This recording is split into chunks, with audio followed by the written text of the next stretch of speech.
সবাইকে স্বাগত দীপ্ত সংবাদে। সাথে রয়েছে দোলা ডলরের। শুরুতেই জানাবো সংবাদ শিরোনাম।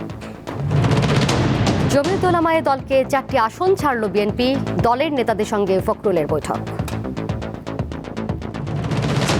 গাজীপুরের টঙ্গীতে টিফিন খাওয়ার পর একটি পোশাক কারখানার অর্ধশতাধিক নারী শ্রমিক অসুস্থ।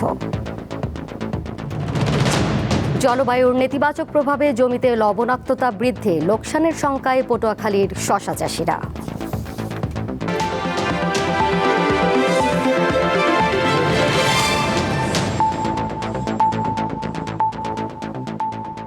জমিয়তে উলামায়ে ইসলাম বাংলাদেশকে 4টি আসন ছেড়ে দিয়েছে বিএনপি। এগুলো হলো সিলেট 5, নীলফামারী 1, বিবাড়িয়া 2 ও নারায়ণগঞ্জ 4 আসন। আজ দলটির নেতাদের সঙ্গে বৈঠক শেষে এই কথা জানান বিএনপি মহাসচিব মির্জা ফখরুল ইসলাম আলমগীর। এ সময় তিনি বলেন, দেশে এখন একটি ক্রান্তিকাল চলছে।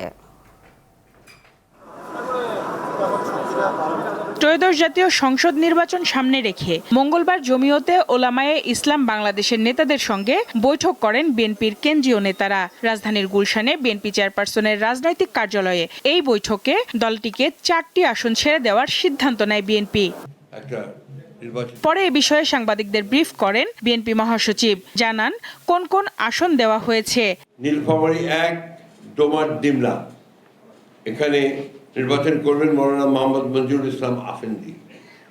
নারায়ণগঞ্জ 4, ফতুল্লা, মুফতি মুনির হোসেন কাসেমি। সিলেট 5, জকিগঞ্জ কারাইঘাট, মৌলানা মোহাম্মদ উবাইদুল্লাহ ফারুক। ব্রাহ্মণবাড়িয়া 2, সরাইল আশুগঞ্জ, মৌলানা জুনায়েদ আল হাবিব। এই আসনগুলোতে আমাদের কোনো প্রার্থী থাকবে না। তিনি জানান জমিয়তে উলামায়ে ইসলাম তাদের দলীয় মার্কা খেজুর গাছ নিয়ে প্রতিদ্বন্দ্বিতা করবেন। আমাদের সর্বস্তরের নেতাকর্মী তাদের সম্পূর্ণভাবে সহযোগিতা করবেন এবং জনগণ যারা ভোটার আছে তারাও তাদের প্রতীকে ভোট দিয়ে ধানের শীষকে শক্তিশালী করবেন। তাদের বিরুদ্ধে দল ব্যবস্থা গ্রহণ করবে। পার্টির সিদ্ধান্ত অপরিবর্তনীয়। একটি মহল গণতন্ত্রে উত্তরণের প্রক্রিয়া বাধাগ্রস্ত করছে বলে অভিযোগ করেন বিএনপি মহাসচিব। বাংলাদেশ এখন একটা ট্রানজিশন পিরিয়ডে আছে, একটা ভয়াবহ ফ্যাসিস্ট শাসন, যে শাসন আমাদের সমস্ত মূল্যবোধগুলোকে ধ্বংস করে দিয়েছিল। একটা নির্বাচনের দিকে যাচ্ছে এবং নির্বাচনের পরে একটা নির্বাচিত সরকার, নির্বাচিত পার্লামেন্ট আমাদের দেশকে, আমাদের জাতিকে সঠিক পথে এগিয়ে নিয়ে যাবে, এই প্রত্যাশা আমরা সবাই করছি। সঞ্জিদা প্লাবনী, দীপ্ত সংবাদ, ঢাকা। 25 ডিসেম্বর বিএনপির ভারপ্রাপ্ত চেয়ারম্যান তারেক রহমানের প্রত্যাবর্তন উপলক্ষে বিশেষ ট্রেন বরাদ্দের দাবিতে লালমনিরহাটের রেলপথ অবরোধ করেছে জেলা বিএনপির নেতাসহ স্থানীয়রা। বেলা 11টার দিকে আন্দোলনকারীরা লালমনিরহাট রেলওয়ে স্টেশনে রেলপথ অবরোধ করে এবং স্লোগান দিতে থাকে। এতে লালমনিরহাটের সাথে রাজধানী সহ সারা দেশের রেল যোগাযোগ বন্ধ হয়ে যায়।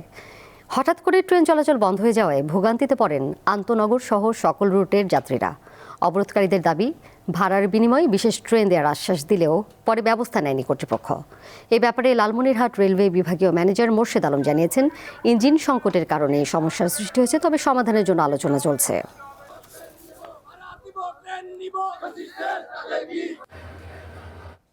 খুলনায় এনসিপি নেতাকে গুলির ঘটনায় সীমান্তে নিরাপত্তা জোরদার করেছে border guard Bangladesh BGB. Chapainawabganj battalion এলাকায় অতিরিক্ত টহল ও চেকপোস্ট স্থাপন করা হয়েছে। মহানন্দা ব্যাটালিয়ন 59 বিজিবির অধিনায়ক লেফটেন্যান্ট কর্নেল গোলাম কিবরিয়া জানান, আইনশৃঙ্খলা পরিস্থিতি স্বাভাবিক রাখতে 20টি অতিরিক্ত টহল দল মোতায়েন করা হয়েছে এবং 10টি অতিরিক্ত চেকপোস্ট স্থাপন করে ব্যাপক তল্লাশি কার্যক্রম চালানো হচ্ছে।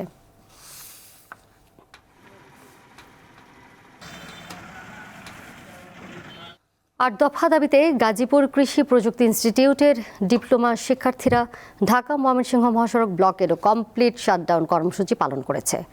দুপুর 12টায় মহানগরীর শালনা ব্রিজ এলাকায় প্রায় 1 ঘন্টা যান চলাচল বন্ধ থাকে। আন্দোলনকারীরা জানান, এর আগেও একই দাবি নিয়ে কর্তৃপক্ষের কাছে গেলে বিভিন্ন রকমের আশ্বাস দেওয়া হলেও তার কোনো কিছুই বাস্তবায়ন হয়নি। এরই ধারাবাহিকতায় আজ সারা দেশে কৃষি প্রযুক্তি ইনস্টিটিউটের শিক্ষার্থীরা মহাসড়ক অবরোধ করে। যান চলাচল বন্ধ থাকায় দুর্ভোগে পড়েন যাত্রীরা। পরিস্থিতি অস্বাভাবিক দেখে পুলিশ ও জেলা প্রশাসনের সদস্যরা ঘটনাস্থলে গিয়ে সমাধানের আশ্বাস দিয়ে মহাসড়ক থেকে শিক্ষার্থীদের উঠিয়ে দেয়।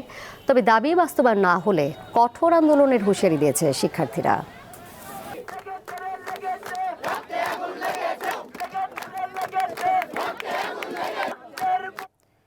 উদীচী, ছায়ানট, প্রথম আলো ও ডেইলি স্টার কার্যালয়ে হামলা, ভাঙচুর ও আগুন দেওয়ার প্রতিবাদে মানববন্ধন করেছে বিভিন্ন সংগঠন। দুপুরে নারায়ণগঞ্জ প্রেস ক্লাব চত্বরে এ মানববন্ধন করেন নারায়ণগঞ্জে কর্মরত প্রিন্ট ও ইলেকট্রনিক মিডিয়ার সাংবাদিকরা। বক্তারা জানান, এ ধরনের হামলা শুধু গণমাধ্যম নয়, দেশের গণতন্ত্র ও মত প্রকাশের স্বাধীনতার উপর সরাসরি আঘাত। অবিলম্বে হামলার সঙ্গে জড়িতদের শনাক্ত করে গ্রেপ্তারের দাবি জানান তারা। একই দাবিতে মানববন্ধন করে সাতক্ষীরার উদীচী সহ কয়েকটি সামাজিক সাংস্কৃতিক সংগঠন। সকাল শহরের পোস্ট অফিস মোড়ের মুক্তিযোদ্ধা সংসদের সামনে এই কর্মসূচির আয়োজন করা হয়। বক্তারা এসব ঘটনার সঙ্গে জড়িতদের গ্রেপ্তার করে বিশেষ ট্রাইব্যুনালে শাস্তির দাবি জানান।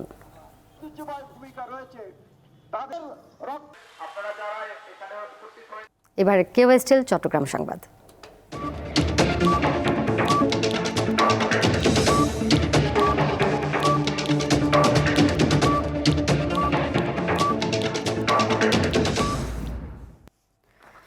চট্টগ্রাম সিটি কর্পোরেশনের মেয়র ডাক্তার সাদাত হোসেন বলেছেন, টেকসই ও পরিকল্পিত শহর গড়ে তুলতে সিটি কর্পোরেশন নয়, সিটি গভর্নমেন্ট বা নগর সরকার ব্যবস্থার প্রয়োজন। দুপুরে চট্টগ্রামের জামালখানে independent university, young power in social action ও দ্য বিজনেস স্ট্যান্ডার্ডের যৌথ আয়োজনে জলবায়ু ঝুঁকিপ্রবণ পরিবারসমূহকে সহায়তা ও ঝুঁকিপূর্ণ কাজে শিশু শ্রম নির্মূল শীর্ষক একটি গোল টেবিল বৈঠকে মেয়র বলেন, জনগণের ভোটে নির্বাচিত জনপ্রতিনিধিরা সর্বোচ্চ আন্তরিক ও যোগ্য হলেও সেবা নিশ্চিত করা সম্ভব হচ্ছে না। মূলত বহুমুখী কর্তৃত্বজনিত সমন্বয়হীনতা, আমলাতান্ত্রিক বাধা ও অব্যবস্থাপনাই এর জন্য দায়ী।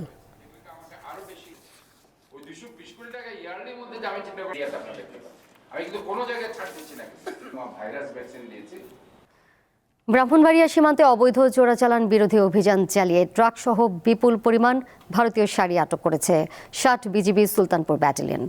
ব্যাটালিয়নের অধিনায়ক লেফটেন্যান্ট কর্নেল জিয়াউর রহমান এক প্রেস বিজ্ঞপ্তিতে জানান, সোমবার সুলতানপুর ব্যাটালিয়ন সীমান্ত এলাকায় অভিযান চালিয়ে 1983 পিস ভারতীয় শাড়ি জব্দ করে। এছাড়া এইসব শাড়ি পরিবহনে ব্যবহৃত একটি ট্রাক জব্দ করে টহল দল। চোরাচালান প্রতিরোধে বিজিবি টহল অব্যাহত থাকবে বলেও জানান তিনি।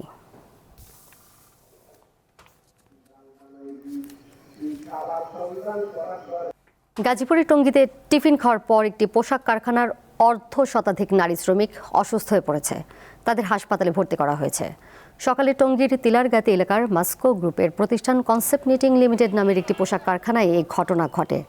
শ্রমিকরা জানান, বেলা 11টার দিকে টিফিন খাওয়ার পর হঠাৎ করে কয়েকজন শ্রমিক অসুস্থ হয়ে পড়েন। বিষয়টি জানাজানি হলে কারখানার বিভিন্ন ফ্লোরে শ্রমিকদের ভেতর আতঙ্ক ছড়িয়ে পড়ে। সব মিলিয়ে অর্ধ শতাধিক নারী শ্রমিক অসুস্থ হয়ে পড়েন। পরে তাদের উদ্ধার করে হাসপাতালে ভর্তি করা হয়। চিকিৎসকরা জানান, হাসপাতালে আসা বেশিরভাগ শ্রমিক প্যানিক অ্যাটাকের কারণে অসুস্থ হয়ে পড়েছেন।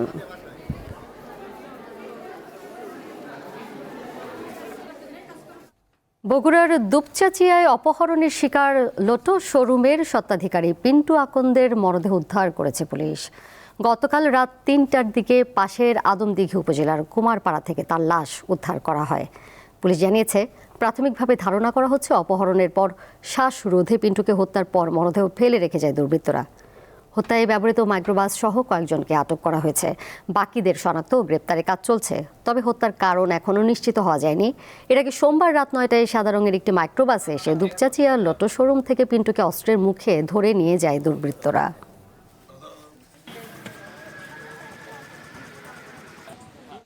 ফরিদপুরের চালক টিপু শেখকে হত্যা করে অটোরিকশা ছিনতাইয়ের ঘটনায় দুজনকে আটক করেছে পুলিশ।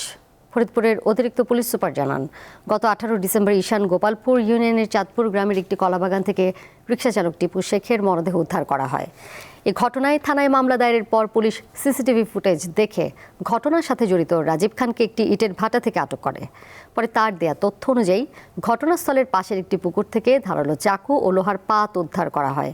ছিনতাই হওয়া রিকশাটি বায়তুল আমান এলাকার মান্নান হালদারের বাড়ি থেকে উদ্ধারের পর তাকে আটক করে পুলিশ।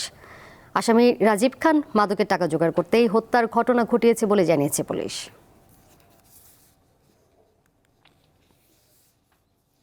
উত্তরাঞ্চলে শীতের তীব্রতা অব্যাহত রয়েছে।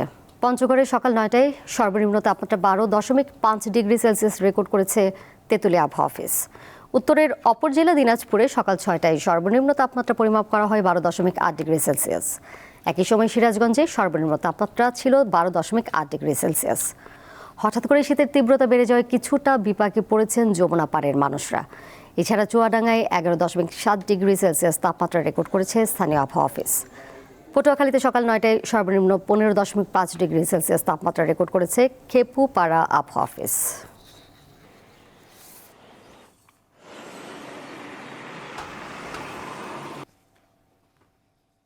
জলবায়ুর নেতিবাচক প্রভাবে জমিতে বেড়েছে লবণাক্ততা, রয়েছে মিষ্টি পানির সংকট।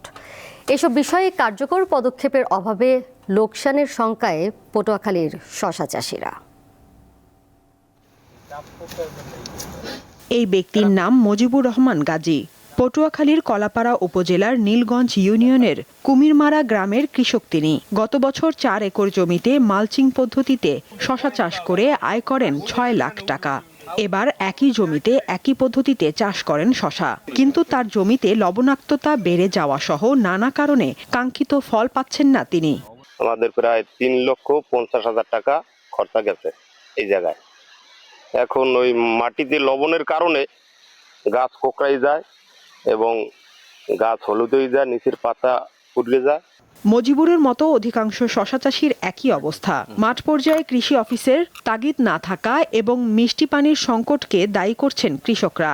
এই শশার এখন এই লবণের কারণে পাতা পুড়িয়ে যায়, তারপরে এই পাতা লাল হয়ে যায়, ফল দেখি কম।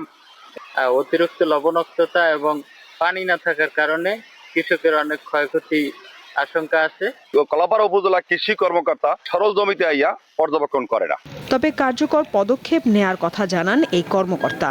জলবায়ুর পরিবর্তনের কারণে আমাদের কৃষকদের কিছু সমস্যা হয়ে যাচ্ছে, যেমন লবণ পানি অনুপ্রবেশ মিড নভেম্বরের পর থেকে, এবং আমাদের প্রায় যে 230টি খাল রয়েছে পানি উন্নয়ন বোর্ডের তথ্য মতে, সেই খালগুলোর ম্যাক্সিমাম কিন্তু সিল্কেজ আপ হয়ে ভরাট হয়ে গেছে। তো এই বিষয়ে গভর্নমেন্ট প্রজেক্ট নিচ্ছে এবং আমরা উপজেলা প্রশাসনের সমন্বয়ে কিছু কিছু খাল কিন্তু অলরেডি আমরা পুনঃখনন করার চেষ্টা করছি। পটুয়াখালীর কলাপাড়ায় চলতি বছর 40 হেক্টর জমিতে শশার আবাদ হয়েছে। এসব জমি থেকে 600 মেট্রিক টন শশা উৎপাদন এবং 2.5 কোটি টাকা বিক্রির লক্ষ্যমাত্রা নির্ধারণ করেছে কৃষি বিভাগ। সাদিয়া চৌধুরী, দীপ্ত, বার্তা কক্ষ। গাইবান্ধায় এখন চলছে ডালের বড়ি বা বড়া তৈরির উৎসব। শীতকালে এর চাহিদা থাকে তুঙ্গে, তাই কারিগরদের কাজও বেড়ে যায়। মুখরোচক খাবার হিসেবে এই বড়ার জুড়ি নেই বলে জানান স্থানীয়রা। ডালের বড়ি বা বোড়া শীতকালীন সবজির সাথে একটি সুস্বাদু খাবার হিসেবে বেশ পরিচিত। ঐতিহ্যের এই পদ সারা বছর তৈরি হলেও শীত মৌসুমে এর চাহিদা বেশি থাকে, তাই বেড়ে যায় কারিগরদের ব্যস্ততা। ডালের বড়ির প্রধান উপকরণ মাসকালাইয়ের ডাল ও কালিজিরা। ডাল সারা রাত ভিজিয়ে রেখে সকালে মেশিনের সাহায্যে গুঁড়া করে বড়ি তৈরির উপযোগী করা হয়। এরপর 2-3 দিন ধরে এগুলো শুকানো হয়। 30 বছর হলে আমাদের মনে করা বড়া দিচ্ছে আর কি। আগে কম দিয়েছিলাম, এখন একটু বেশি দিচ্ছি মেশিন। হ্যাঁ, আমরা প্রথম কালাই কিনে আনি, কালাই কিনে আনার পর কালাইটা রোদে শুকিয়ে এটা জাতার ভেতর 2টা করে ফাল্টা হয়, খন্ড হয়। বাটার পরে এইভাবে ফেনে সকালে দেই। প্রতিদিন 1000-1200 টাকা আসে আর কি। প্রতি কেজি বড়ি বা বোড়া তৈরিতে খরচ হয় 150 থেকে 200 টাকা, বিক্রি হয় 300 থেকে 400 টাকায়। গাইবান্ধার স্থানীয় বাজার সহ ঢাকা সহ অন্যান্য জেলায় এর চাহিদা রয়েছে। এরা মনে করেন 100-150 পরিবার আছে এখানে বানায়। ছাদটা অন্যরকম লাগে যখন হচ্ছে নতুন সবজি নামে। নতুন সবজির সঙ্গে তরকারি রান্না করলে অনেক সুন্দর সুস্বাদু লাগে। বড়াটার গুণগত মান খুবই ভালো, এটা মাসকালাই দিয়ে তৈরি হয়। ক্ষুদ্র এই শিল্পকে এগিয়ে নিতে কারিগরদের প্রশিক্ষণ ও ঋণের ব্যবস্থা করার আশ্বাস দিয়েছে স্থানীয় বিসিক। তারা এটা মৌসুমী ব্যবসা, তারা খুব ভালোভাবে এটা করতেছে। আমরা তাদেরকে ঋণের পাশাপাশি সহযোগিতা দিয়ে, প্রশিক্ষণ দিয়ে সহযোগিতা করে আসছি। এরপরে যাতে অন্য কোনো তাদের যদি কোনো প্রশিক্ষণ প্রয়োজন হয় বা ঋণের প্রয়োজন হয়, আমরা অবশ্যই তাদের সহযোগিতা করব বলে আশা করছি। ডালের বড়া তৈরির কারিগরদের সরকারিভাবে পৃষ্ঠপোষকতা দেয়া হলে অনেক কর্মসংস্থান সৃষ্টি করা সম্ভব বলে জানান সংশ্লিষ্টরা। সাদিয়া চৌধুরী, দীপ্ত, বার্তা কক্ষ। আনন্দ উচ্ছ্বাসে মঙ্গলবার উদযাপন করা হলো কাজী ফুড ইন্ডাস্ট্রিজের ডে কেয়ার সেন্টারের 10ম বর্ষপূর্তি। এই আনন্দ আয়োজনে কাজী ফুডে কর্মরতরা জানান, ডে কেয়ার সেন্টারে সন্তান রেখে নিশ্চিন্তে কাজ করতে পারেন তারা।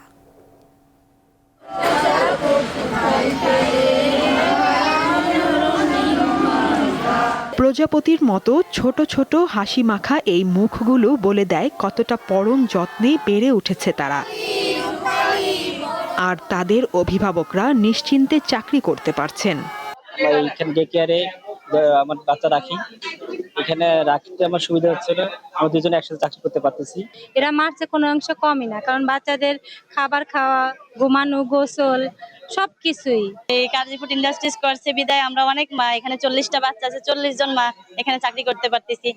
কাজী ফুড ইন্ডাস্ট্রিজ লিমিটেডের কর্মীদের ছোট ছোট সন্তানকে মাতৃস্নেহে রাখার লক্ষ্যে 10 বছর আগে যাত্রা শুরু করে এই ডে কেয়ার সেন্টার, যা কর্মীদের কাছে নির্ভরতার জায়গা হয়ে উঠেছে। প্রোডাক্টিভিটিও বাড়ে যখন তারা আমাদের ডে কেয়ারে এসে তাদের বাচ্চাদের রেখে কাজ করতে যায়, তখন নিশ্চিন্তভাবে তারা কাজ করতে পারে। এই ডে কেয়ার সেন্টারে প্রতিটি শিশুর মানসিক ও শারীরিক বিষয়ে সর্বোচ্চ গুরুত্ব দেওয়া হয়। সেটা শুধু যে শিশু রাখার জায়গা না, এখানে আমরা ভালোবাসা দিয়ে, অনেক যত্ন নিয়ে, সবাই মিলে খেয়াল করে শিশুদের বিকাশের সম্পর্কে কাজ করে। যেই স্টাফই হোক, যেই মানে তার সে যে পদেই কাজ করুক না কেন, সবার বাচ্চাদেরকে একদম নিজের বাচ্চাদের মতো করে রাখা হয়। কাজী ফুড ইন্ডাস্ট্রিজ লিমিটেডের এই ডে কেয়ার সেন্টারের 10ম বর্ষপূর্তি উদযাপন উপলক্ষে কেক কাটা হয়। সাদিয়া চৌধুরী, দীপ্ত, বার্তা কক্ষ। ভারতের রাজধানী নয়াদিল্লিতে বাংলাদেশ হাই কমিশনের সামনে বড় ধরনের বিক্ষোভ চলছে। হিন্দুত্ববাদী সংগঠন বিশ্ব হিন্দু পরিষদ ও বজরং দলের ডাকে এই কর্মসূচি পালিত হচ্ছে। ভারতীয় গণমাধ্যম এনডিটিভি জানায়, বাংলাদেশে সংখ্যালঘু নির্যাতন এবং ময়মনসিংহে দীপু চন্দ্র দাস নামে এক হিন্দু যুবককে পিটিয়ে হত্যার প্রতিবাদে এই বিক্ষোভ শুরু হয়। সময়ের সঙ্গে সঙ্গে পরিস্থিতি উত্তপ্ত হয়ে ওঠে। বিক্ষোভকারীরা ব্যারিকেড ভেঙে হাই কমিশনে প্রবেশের চেষ্টা করলে পুলিশ তাদের লাঠিচার্জ করে সরিয়েছে। মঙ্গলবার সকালে বিক্ষোভ শুরু হওয়ার পর শতাধিক মানুষ হাই কমিশনের সামনে জড়ো হয়। এ সময় বিক্ষোভকারীদের ব্যানার ও প্ল্যাকার্ড হাতে স্লোগান দিতে দেখা গেছে। এনডিটিভি আরও জানিয়েছে, ব্যারিকেড ভাঙার কারণে পরিস্থিতি এখন উত্তপ্ত, তবে নিরাপত্তা বাহিনী পরিস্থিতি নিয়ন্ত্রণে রাখতে চেষ্টা করছে। হাই কমিশনের নিরাপত্তায় 3 স্তরের ব্যবস্থা গ্রহণ করা হয়েছে এবং পুলিশের পাশাপাশি প্যারামিলিটারি বাহিনীর সদস্যদেরও মোতায়েন করা হয়েছে।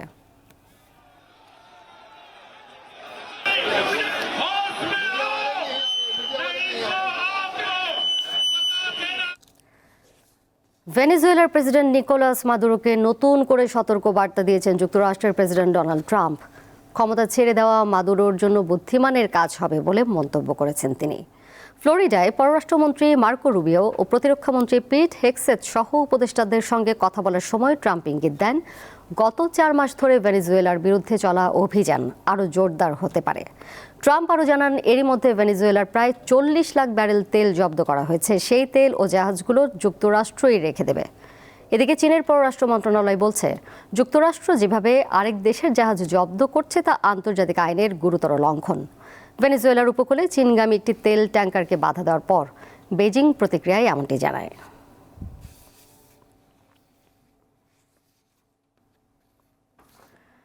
মঙ্গোলিয়া সীমান্ত সংলগ্ন এলাকায় শতাধিক ব্যালিস্টিক ক্ষেপণাস্ত্র মোতায়েন করেছে চীন।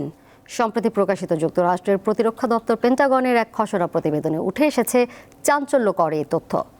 প্রতিবেদনে দাবি করা হয়, চীন 100টিরও বেশি আন্তঃমহাদেশীয় ব্যালিস্টিক ক্ষেপণাস্ত্র মোতায়েন করেছে বলে ধারণা করা হচ্ছে। পেন্টাগনের প্রতিবেদন অনুযায়ী চীন বর্তমানে বিশ্বের অন্য যে কোনো পারমাণবিক শক্তিধর দেশের তুলনায় দ্রুত গতিতে তার অস্ত্র ভাণ্ডার সম্প্রসারণ ও আধুনিকায়ন করছে। এই ধরনের প্রতিবেদনকে চীন সম্পর্কে অপপ্রচার ও আন্তর্জাতিক সম্প্রদায়কে বিভ্রান্ত করার চেষ্টা বলে অভিহিত করেছে বেজিং। তবে এই প্রতিবেদনে নতুন করে মোতায়েন করা ক্ষেপণাস্ত্রগুলোর সম্ভাব্য লক্ষ্যবস্তু সম্পর্কে কিছু জানানো হয়নি।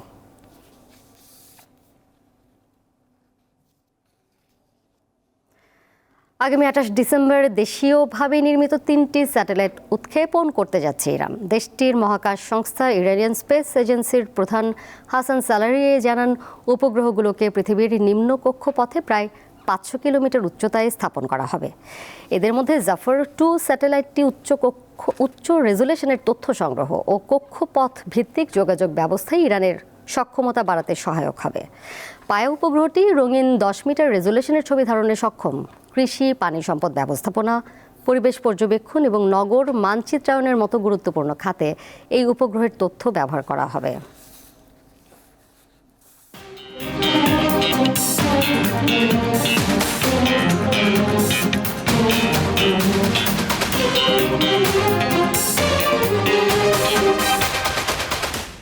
ডিসেম্বর শুরু হবে অ্যাশেজ সিরিজের 4র্থ টেস্ট।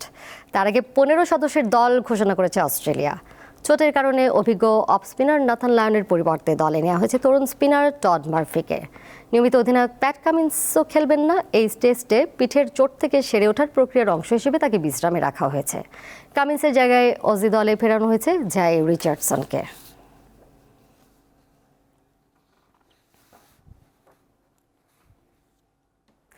এর সাথে শেষ করব দীপ্ত সংবাদ, যাবার আগে শিরোনামগুলো জানিয়ে দেব আরও একবার। জমিয়তুল উলামায়ে দলকে 4টি আসন ছাড়ল বিএনপি, দলের নেতাদের সঙ্গে ফখরুলের বৈঠক। গাজীপুরের টঙ্গীতে টিফিন খাওয়ার পর একটি পোশাক কারখানার অর্ধশতাধিক নারী শ্রমিক অসুস্থ। জলবায়ুর নেতিবাচক প্রভাবে জমিতে লবণাক্ততা বৃদ্ধি, লোকসানের শঙ্কায় পটুয়াখালীর শশা চাষিরা। এই ছিল এখনকার মতো। পরের সংবাদ দেখবেন সন্ধ্যা 6:40। এছাড়াও আরও তথ্য এবং বিনোদনের নানা খবরাখবর জানতে যুক্ত থাকুন দীপ্তর ডিজিটাল প্ল্যাটফর্মে। ধন্যবাদ সবাইকে এতক্ষণ সাথে থাকার জন্য।